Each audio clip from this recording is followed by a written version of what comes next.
Yes, sir. People, let's tap down into it, guys. It's been a couple of days, but guys, we got some bang information. Y'all make sure y'all stick through. And guys, we're gonna be coming with some new kind of form of the content.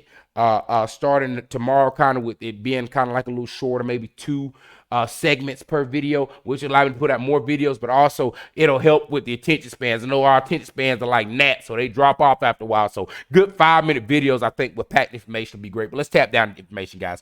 Should smell like money. Y'all here with another episode with Money Montgomery. Y'all know the intro. Let's get down to it. Bitcoin sitting at 67,897, about to be 68K, off of the dip of 61K. After we topped the 73K, right, we knew a sell-off was going to come, but after hitting 73K. But this is all double time with the thought the FOMC meeting was coming through. The Feds are about to let some bad information out and crush markets. Jay Powell flipped the markets by letting out good information. We had a hold with the interest rate, and the Feds kind of alluded that things are getting better, right? Despite the last FOMC meeting, which is like gasoline, while we're seeing everything rally back up. Pepe jumping, XRP jumping, Ethereum jumping, but Bitcoin sitting at 68,000, Ethereum at 35,228, XRP at 61 cents, price about to go 62 cents. Hey, I'm not really too focused on the price. I'm glad we're above 50 cents. Hey, it is what it is. Realistically, I'm not. I would rather have it at 50 cents so I can buy more. 10, 15 cents doesn't matter to me when I'm knowing that we're talking about hundreds and thousands of dollars on the coin. So like I said, it's neither here nor there. But hey, we'll take the gains. Let's tap down to the bang information. Breaking news. Breaking news. Ripple and SEC to make peace deal details and settlement negotiations. XRP. What happens at the same time? Breaking news. SEC is investigating Ethereum Foundation and wants to define Ethereum as a security. Would you look at how the tables have turned, guys? Because like I mentioned, XRP is the only crypto that is legally declared not a security, right? So that means that everybody's got to go through that window of having a legal clarity. So again, we went through it early, and again, I wasn't here when XRP was at $3. I've been here for maybe like a year and some months, right? I came at the frothy part buying at 30 cents. My money's up. You hear me? So again, I didn't see any pain, but I'm glad that already happened, and now I can just get to come in and just ride it. Okay, I mean, good. And now the company is 10 times bigger than what it was, 10 times more established than what it was on the first run. And I'm coming in now. Okay, nonetheless, let's read down what they've got in here. Where was that here? There's some keynotes in here. In the ongoing legal saga between Ripple Labs and SEC, Securities Exchange Commission, SEC, and a new development has emerged as both parties have submitted a joint sealing proposal to address shield issues related to upcoming remedies. Basically, guys, they're trying to maintain their legal information. What does this mean? If approved by Judge Torres, the sealing request would keep crucial details and remedies, related briefings, such as financial document statements, post-complaint XRP institutional sales concealed from XRP in the broader crypto community. The implications of sealing these outcomes away from the public access on the market sentiment remain uncertain, right? Which again, who cares? People don't really need to be seeing.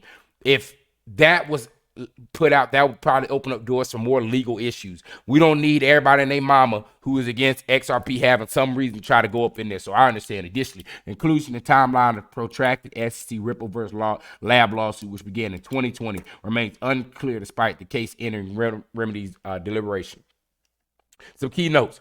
Several key dates looming horizon, and it's one reason I want to read these guys. Up and coming dates: March 22nd, the SEC is scheduled to file its opening remedies related brief and supporting declarations and exhibits under seal. Subsequently, on March 25th, the parties will convene to identify the redactions, with the SEC expected to release a public redaction on the brief March 26th. And I think there was a little bit. Yeah, here we go. Further deadlines include April 22nd, the deadline which Ripple must file its opposition to brief, followed by the filing of the redacted versions brief documents deadline on May 6th. And then, of course, we got from basically May 6th, there's an extension time to like May 20th.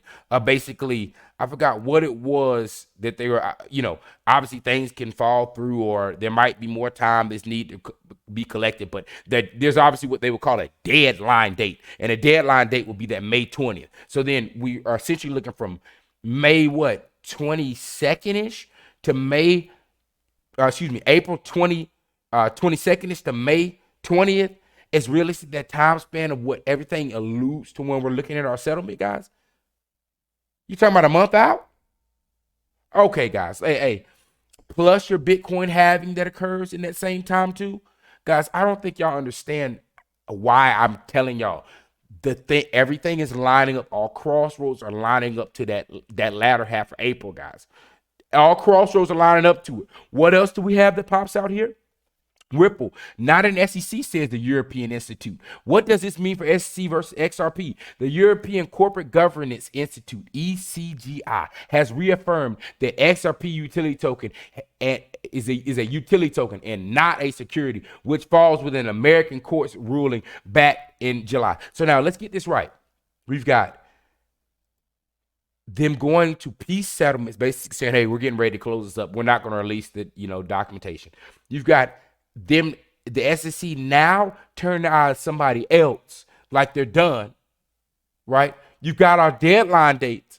You've got the European governance coming out and saying, hey, oh yeah, by the way, we just want to air this out here. XRP is not a security. It's a utility token. At the same time as this, right? Of course, and we all know this with the European government, says a lot of the European countries are coming online with XRP. Right? Dubai, India, all of that, right? Hey, let's tap in here. Phase 2.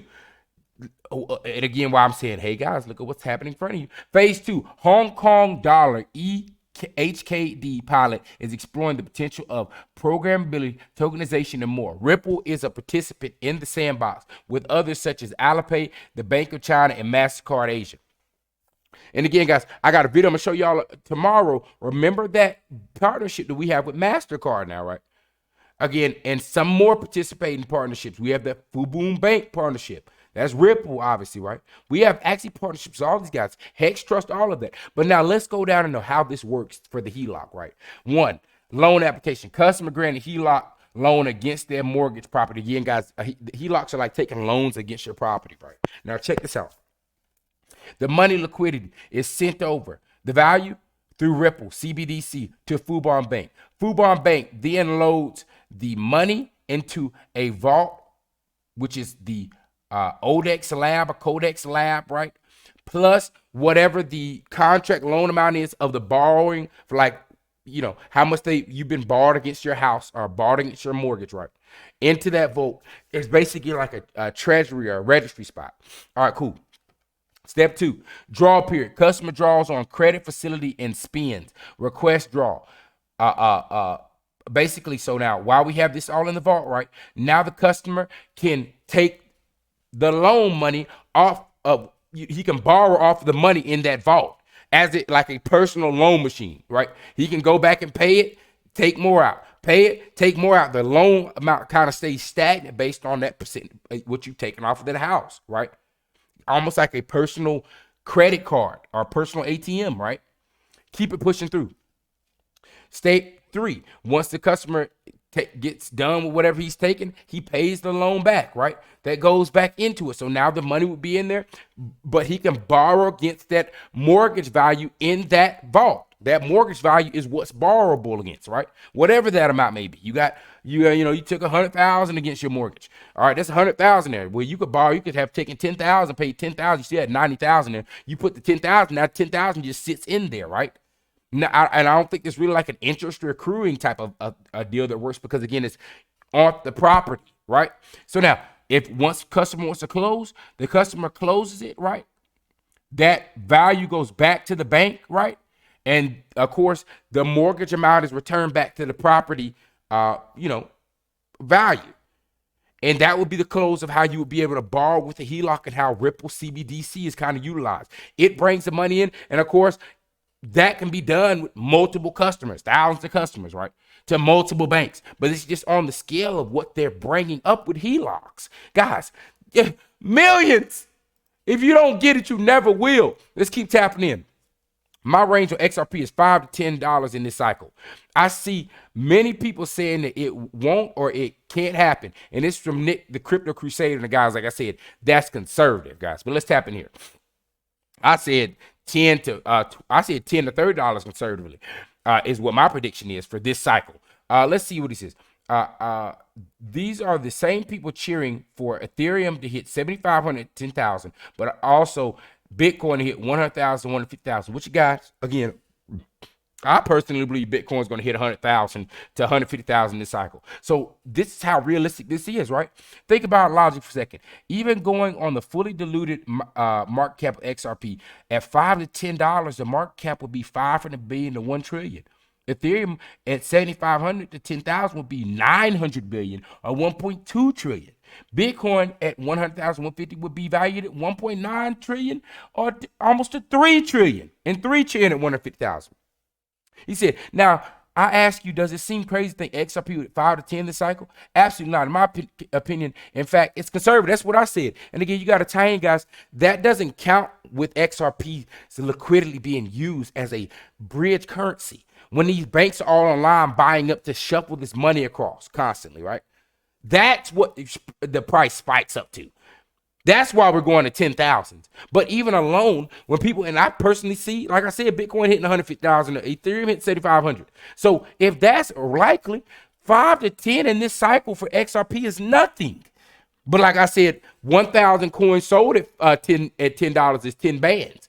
Hey guys, you can put a little chunk of change together if you've been stacking your coins properly, right? But nonetheless, guys, do not be shaken. Don't be fudded. XRP is a top 6 crypto for a reason. Right? What reason? Let's keep tapping through. Ripple. We are here. We are excited to share that we are the Fintech Breakthrough Award winners for 2024 for Best Cross-Border Payment Platform and Best DeFi Infrastructure Platform. Guys, I ain't got to tell you, but like I keep telling y'all every episode, just wait for that V8 back dust, that V12 back dust, and these rocks kicking up and hitting you on the top of your lip. You're going to really get mad, right? But just remember, you could have been alongside me, but you let somebody fudge you out of saying, oh no, 61 cents is too much for the, what is this, right? 2024 Best Cross-Border Payments Platform and Best DeFi Infrastructure Platform. Oh yeah, you're right. 61 cents is too much. You don't buy it, guys. I recommend you don't buy it, right? But let's keep on pulling on through and close on out. Join us June 11th through 13th at XRPL Apex in Amsterdam, hosted by Ripple. This is a can't miss global community summit bringing together developers, innovators, business users, investors, and shaping the future of XRPL. So guys, again, a massive summit coming together, and all this to tie in again with that same timeline of that April, early May, right? And what follows in June? XRPL Apex Summit in Amsterdam. Okay. One of these, last time one of these followed was that summit that happened right previously for that pump to what, 70 cents when we had that the breaking news of that settlement. Okay, hey, keep on. Hey, y'all just keep tagging along, guys. Y'all know I'm gonna keep bringing that information. Y'all guys, listen. If y'all like the information, make sure to like, comment, subscribe. Like I mentioned, we're gonna be coming to content with a newer version, a newer format, and I think it's gonna be a lot easier for me to post videos, which means I'll be able to get more content out a lot easier, guys. Hey, much love to y'all boys. Much love to Money Mafia. Much love to XRP. Y'all already know what time it is. Make sure y'all comment and subscribe, baby. Hey, love y'all. Yeah, you know what time it is, don't you? All right, let me go and bring it in there. Yes, sir.